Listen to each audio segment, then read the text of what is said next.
In today's business world, everybody gets called upon to present at some stage, whether it's your ideas, strategy, finances, or results. Most people find this quite stressful, but it's a great opportunity to influence people and advertise your own skills and expertise. My name is Pauline Siddons.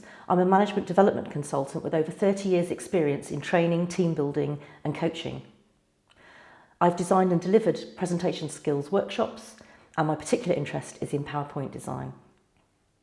In this short video, I'd like to share with you some simple tips to lift your performance, giving your presentation higher impact and make it more memorable and successful.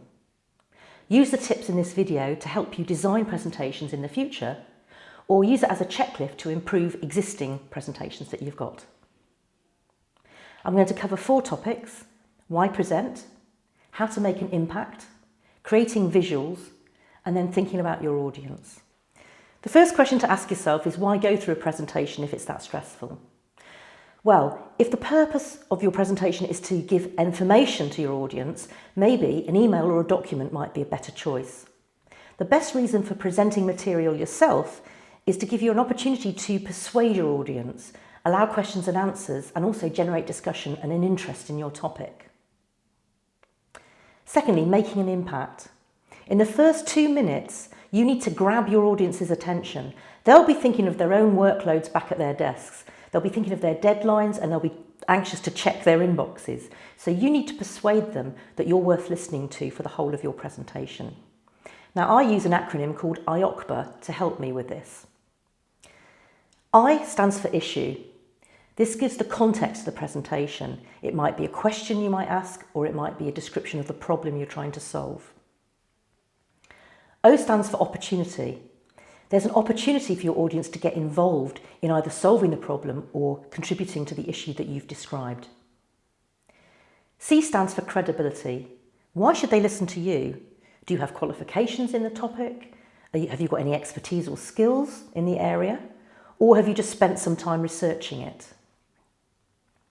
B stands for benefits.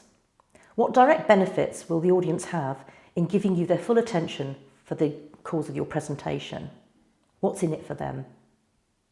The first A is for action. What call to action or next steps will there be afterwards? How can they get involved? What do they need to do after your presentation? And the last A is the agenda. Give 3 or 4 points as to what your presentation will entail. And the first thing to do is to put up an agenda of what your talk will include. If you rewind this video now, you might check whether I've actually followed my own advice. The third area I'd like to talk about is PowerPoint. PowerPoint can be your best friend or your worst enemy. Each slide should have one main point it's trying to explain. Use between 3 and 7 bullet points, no more, and make sure the font size is 24 points or bigger. When you come to read your slide, don't read word for word what you've written. Talk around the bullet points. That makes it far more interesting for your audience. If you have any graphics, make sure they're relevant to your main point on the slide. And if you can, use high resolution photographs. My final tip is to inspire the desire of your audience. You have a particular message you want to get across, but try and spend time empathising with your audience. There'll be certain subgroups within your audience.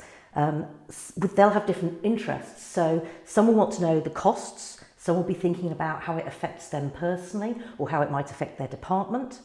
Will the presentation make some people in your audience worried? Why? Try to reassure them. So if you can weave information into your presentation to address the concerns and differing interests of your audience, your presentation will have high impact and increase relevance to your audience. To conclude your presentation, give a quick summary and reminder of what you've covered. You could put your agenda slide up again that you showed at the beginning, and then hold a quick Q&A if that's relevant. Leave a minute at the end to tell the audience what to do next, if there's a call to action, any follow-up they need to do, or communication that they need to arrange. Thanks for listening, and I wish you every success in your future presentations.